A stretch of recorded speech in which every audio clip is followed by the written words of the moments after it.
各位观众，大家好，欢迎大家收看今天的节目。今天我们要讲的是第6讲。第6讲的内容呢是问题解决方案，就是 Problem Solution Essays。那很高兴我们今天呢邀请到 Taylor 老师。Hello everyone, my name is Taylor. 也很高兴我们邀请到2位同学，一位是 Tiffany 同学。Hi everyone, my name is Tiffany. 另外一位是 Laura 同学。Hi, my name is Laura. Welcome to Chapter 6 of our writing class. 好，接下来我们就要讲第6章喽。In the last chapter, we learned how to conclude an essay and tie everything together. 在过去的几章里面呢，我们学到如何替一篇文章写结论的段落，以及如何把这些文章呢紧密的联合在一起。In this chapter, we will take the skills you've already learned from chapters 2 through 5 and put them together to write a problem solution essay. We will look at the organization and types of language needed to argue a solution effectively. 那这一章呢，我们就要把从前学到的技巧应用来写一篇解决问题的文章。我们要学习如何的来组织这篇文章，以及辩论我们的解决方案。Problem solution essays are exactly what they sound like. They present a problem and proceed to discuss one or more possible solutions. The point is to persuade the reader that your solution or solutions are the correct steps for solving the problem. 首先呢，我们解决问题的文章呢，我们就会有一个问题，然后呢，我们会有讨论一个或是多个的解决方案。那重点呢，是我们应该要说服我们的读者，你的解决方案呢，以及应该要采取的是哪一些步骤来解决问题。Writing such essays are quite important in the business world, and their use can often be seen on TV and in movies. The main character thinks they have a solution to a problem and presents it to the manager or superior.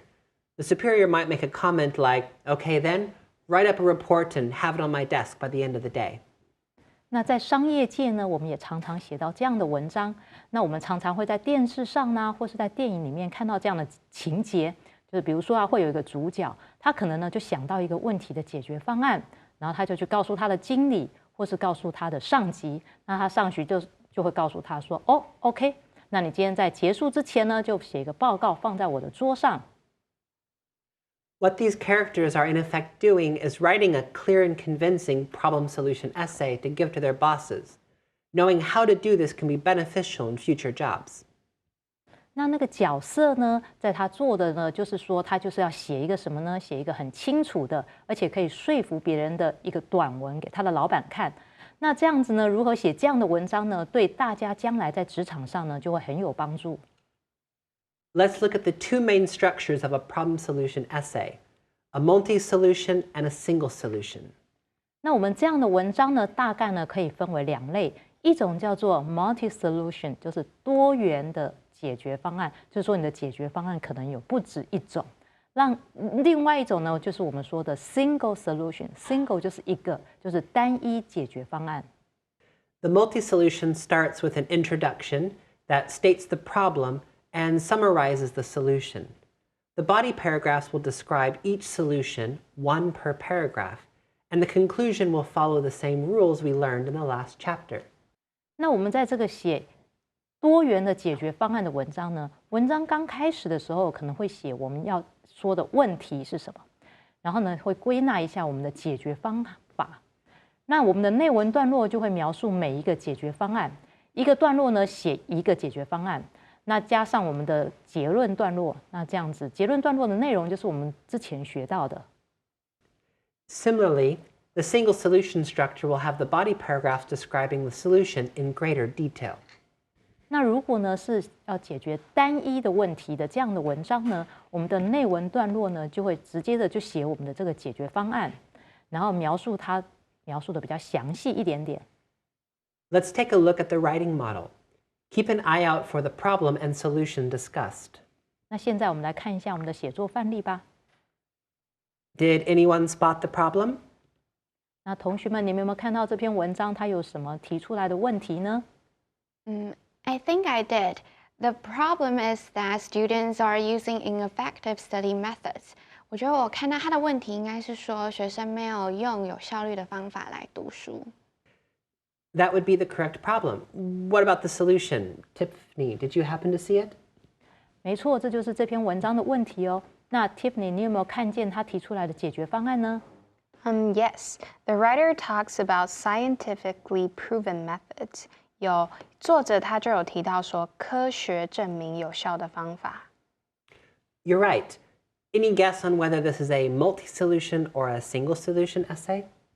说得很好哦。那有没有人能猜猜看？你觉得这篇文章是一个多元的解决问题的一个文章呢，还是用单一的问题来解决问题的文章呢？ Well, the author did mention scientifically proven methods, so this is a multi-solution essay. If it were a single solution, they would have just said the singular method. 我觉得应该是多元的问题解决方法，因为它这个 methods 有加 s， 那代表就是说有很多个方案。Good eye. That's exactly correct. 没错，眼睛很 ready 哦，看到的就是对的。 Now, in the chapter 3, we learned about the hook. Can you find it in the introduction of this essay?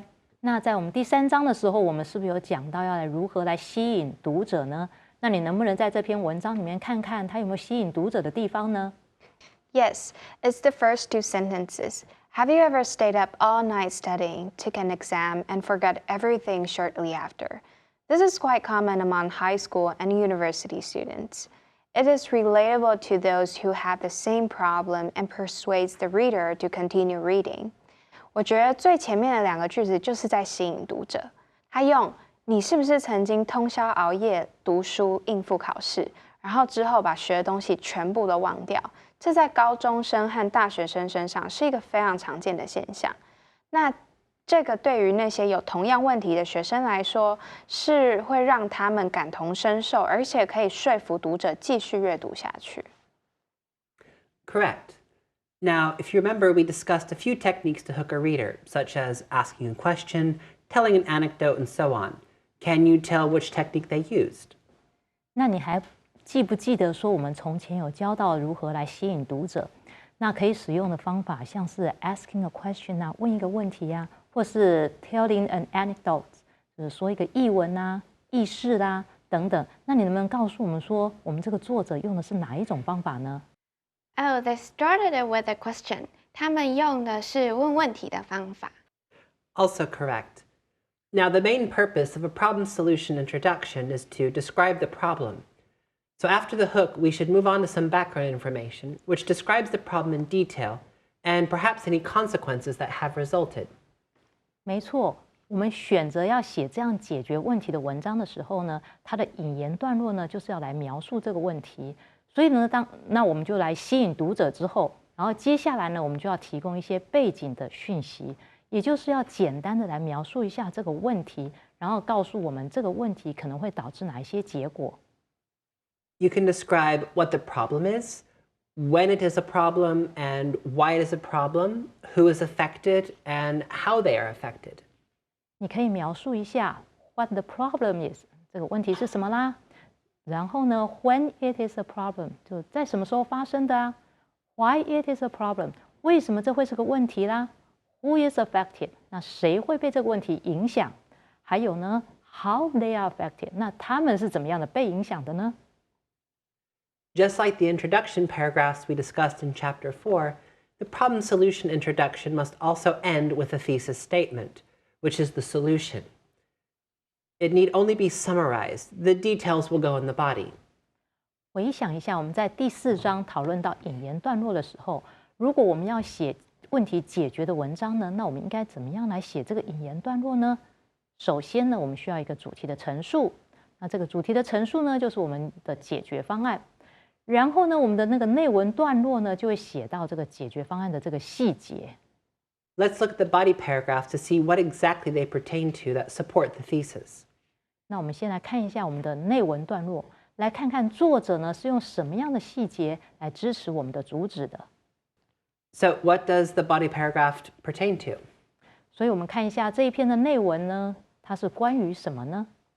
The first paragraph discusses focused and diffuse modes. 第一段它讨论到的是专注的学习模式，还有发散型学习模式。Very good. We can even get an idea of this in the topic sentence when the author writes, use both of the brain's learning modes. 很好，我们可以从下面这句话知道我们的主题句就是使用两种的头脑的学习模式。And what do you feel is the solution that is presented? 那作者在哪里指出了增加长期记忆的解决方案呢？ It discusses the spaced repetition system, and basically we should study consistently at first. 他提出了间隔式重复系统，也就是说，我们得持续的去学习。You got it. And now for the third body paragraph. Can anyone tell me what its main point is? 那有没有人能告诉我说最后一段它的主旨是什么呢？ Yes, is procrastination. I have to admit I do that too. 它第二段，它这段的主旨就是拖延，而且我有时候也会做。I think most of us do that at some point or another. 我想我们大部分人都会有这样的缺点的。And remember, we need transition signals to ensure that the reader understands the relationship of one paragraph to the previous one. Did you see any of those in the essay? 大家还记得我们需要使用的衔接的字眼来确保我们的读者知道这两个段落之间的关系。你能不能在这个文章里面看到有哪些衔接性的字眼呢？ Yes, the second body paragraph referenced the first one with not only are using both modes important, and then mentioned the new topic. 就是说，在第二个段落里面，他有提到说，不仅仅是用这两种学习模式是重要的，然后他才讲到了新的主题。And the third body paragraph starts out with, both of these learning techniques are of little use to students if, and then states the last point. 在第三个内文段落呢，他刚开始就写到说，这两种学习的技巧都没有什么效果，如果，然后他才接上去说他最后一个重点。You're absolutely right. 说得很好。Now, if your essay includes only one solution, then there are two ways to use the body paragraphs to argue your point. If the solution is lengthy and or complex, it can be broken into multiple paragraphs. 假如呢，你的文章呢总共只有一个解决的方案，那么我们要怎么样来写这个内文的段落呢？首先呢，我们就看一下，看这个解决的方案它是不是很长、很复杂。那如果是这样子的话呢，又长又复杂的话呢，你就把它分成好多个段落来写。Just make sure to use chronological order in your solution, if your solution requires a process. 假如这个解决的方案呢，它是要遵循这个流程的话，那你一定要记得用时间顺序来组织它们。What should we do if the solution only requires one paragraph and there is not enough information? 万一说我们这个解决方案只要一个段落就写完，而且我们又没有其他更多的资讯来写这篇文章的话，那该怎么办呢？ That's a good question. Then I recommend giving additional information and reasons to convince people to use your solution. Try using this structure. In the introduction, state the problem and summarize the solutions. Then in the first body paragraph, describe the solution in more detail. Then the second should explain why your solution is feasible, practical, and cost-effective. The third can tell why your solution is better than the other possibilities. 这是个好问题哦，那我就会这样建议你哦，你可以使用其他的理由来说服你的读者说，哎，我这个解决方案是很好的。那我们就有这样的一个结构了。首先呢，我们就在引言的这个段落里面讲说，哎，我们的问题，然后再稍微把它总结一下你的解决方案。那第一个内文段落里面呢，你就好好的来说你这个解决方案是什么。那到第二个内文的这个段落呢，你就说啊，哎，那我为什么这个解决方案是可行的啦？它的这个可以那个实施的原因是什么啦？然后到第三个内文段落呢，你再告诉一下读者说，哎，你这个解决方案为什么比别人家的解决方案要好啊？ Then we have our 3 paragraphs and can move on with the conclusion. 这样我们就有3个段落，然后是不是最后就可以写我们的总结段落了？ Exactly. In a problem solution essay, the conclusion should also restate the problem. It can be done so that the first sentence signals the essay is concluding. This should be followed by a brief summary of the solutions and any other key points mentioned in the body paragraphs, such as feasibility or effectiveness. 这段文章呢，就可以这样写啊。我们写结论的段落的时候呢，也是要来这样的重述一遍我们刚刚说的那些问题。然后在结论段落的第一句话呢，就给读者一个讯号说：哎，我们现在呀要写结论段落喽。那重述完了我们问题之后呢，我们就把我们的这个解决方案做一个小小的总结。那在这个内文的段落里面所讲到的重点呢，都是可以在这里讲出来的。例如说呢，你怎么样有效啦，或是怎么样的可行啦，等等。The final remarks for such an essay are usually optimistic future predictions. You can describe what you feel will be the success if your solution is implemented. What prediction does the author make in the conclusion? 那我们通常呢，这样的文章呢，在最后的时候都会对未来呢做一个很乐观的预测，就是 optimistic 乐观的。那你可以描述你的解决方案，然后说呢，哎，如果这个实施之后呢，未来会有多么的成功啦？那你可以告诉一下这个作者呢，在最后的时候呢，他可以有做怎么样的预测。The author says using these techniques will help students be less stressed and ensure a more knowledgeable workforce in the future. 那首先呢，我先来翻译一下这一段文章。那这段文章里面，作者呢有提到说呢，如果高中和大学呢对于学生进行学习方法的培训的话呢，学生呢可能呢是比较不会忘记学习的内容，更有效的学习习惯，可能会减少学习所需要的时数，还有减少学生的压力，并且确保世界上呢有更多知识渊博的人才。Now, we need to move on to the particular language we use in such essays. In writing, it's important that we can properly defend the statements we are making. While we often say in spoken language, this will happen, we can't often make such claims in writing. 现在呢，我们再来看一下这一类的文章呢，我们需要的学会哪一些特殊的字句。首先呢，我们需要能够捍卫我们论点的话，那可能在口语上呢，我们常常会说的字句，像是 "This will happen"， 这个会发生。但是呢，我们在写作的时候是不能这样写的。Therefore, it's important we don't overgeneralize by informing the reader of what may happen. Look at this sentence. 那意思就是说呢，我们不能够过度的概括我们的讯息。If you study 1 hour every day, you will pass all your tests. 那我们现在举的例子是这样说的啦，就是说呢，假如呢你每一天呢都读1个小时的书，那我们呢就会通过考试。Wow, that would be nice. 那真是太好了。Exactly. But we cannot defend such a statement. Surely someone will study 1 hour a day and fail tests. Someone might not study properly, sleep in on the day of the exam, etc. Let's look at this sentence.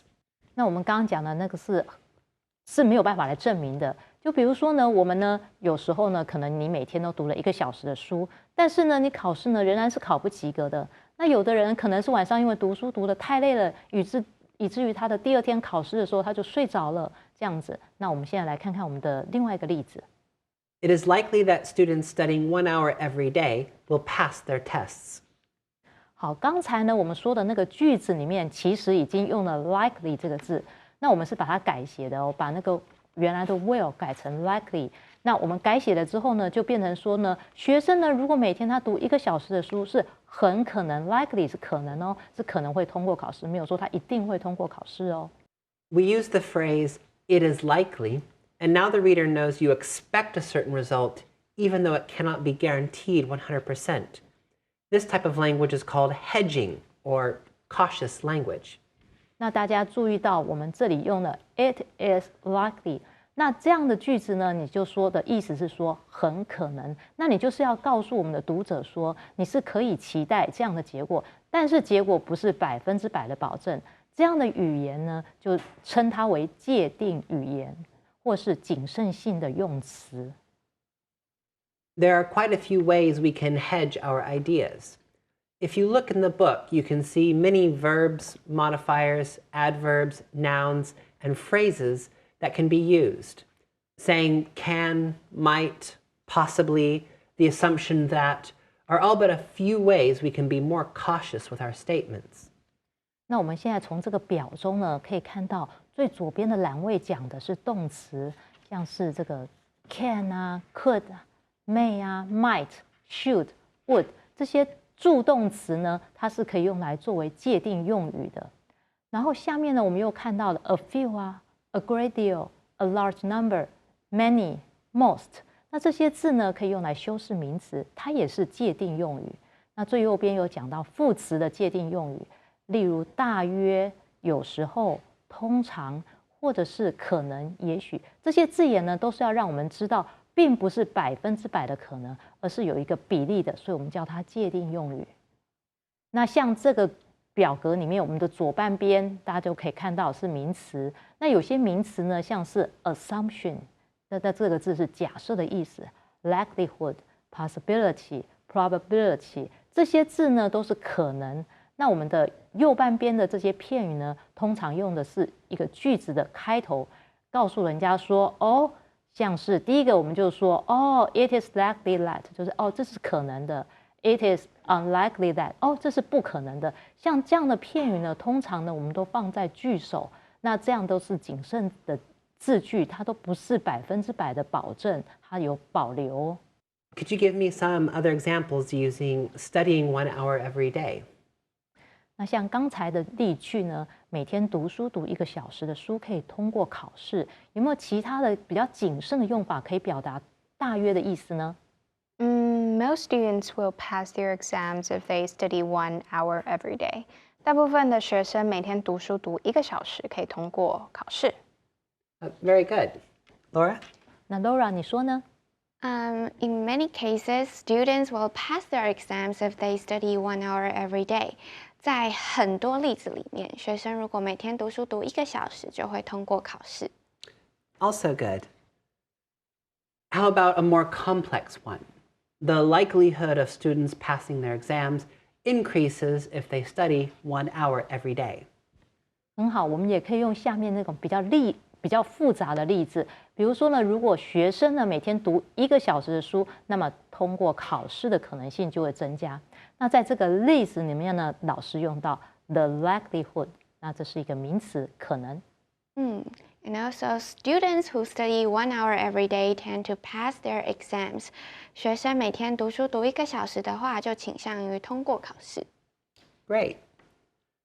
Note that some examples do have the word will in them, but they can be used since the sentences were hedged first. They also form conditional sentences, which we will look at next. 要注意到这个句子里面呢，有些会用到 will 这样的字眼，那它也可以跟我们的其他的字一起用，比如说可能 possibility， 类似像这样子 possibly 这样的字一起使用。It's important not to overuse hedging. There is no reason to believe the writer if they cannot be certain of anything. If you can be certain of a statement, forego any hedging words. 那同学呢也要注意哦，你不要过度的使用这些界定的字，就是这些 hedging words。那如果这个作者呢，他没有办法确定任何事情的时候，请问一下读者为什么还要相信这个作者呢？假如你对一件事情是有把握的时候呢，你就不要使用这些界定的字。An oft-seen grammar sentence in such essays is conditionals, and conditional sentences that tell if something happens. Because problem solution essays often involve predictions based on their solutions, conditionals can come in handy. The most common in such essays is known as the first conditional. 那写这样的解决问题的文章的时候，通常我们会用到的就是假设语气，因为呢，我们要对一件事情想出解决的方法，所以我们常常会说，假如这个发生的时候，我们就会用到这个样子的东西，那这样就是我们所说的假设语气。It is made of a main clause and a dependent clause. The dependent clause will have if and a present simple verb. The main clause uses a modal verb such as may, might, could, or will.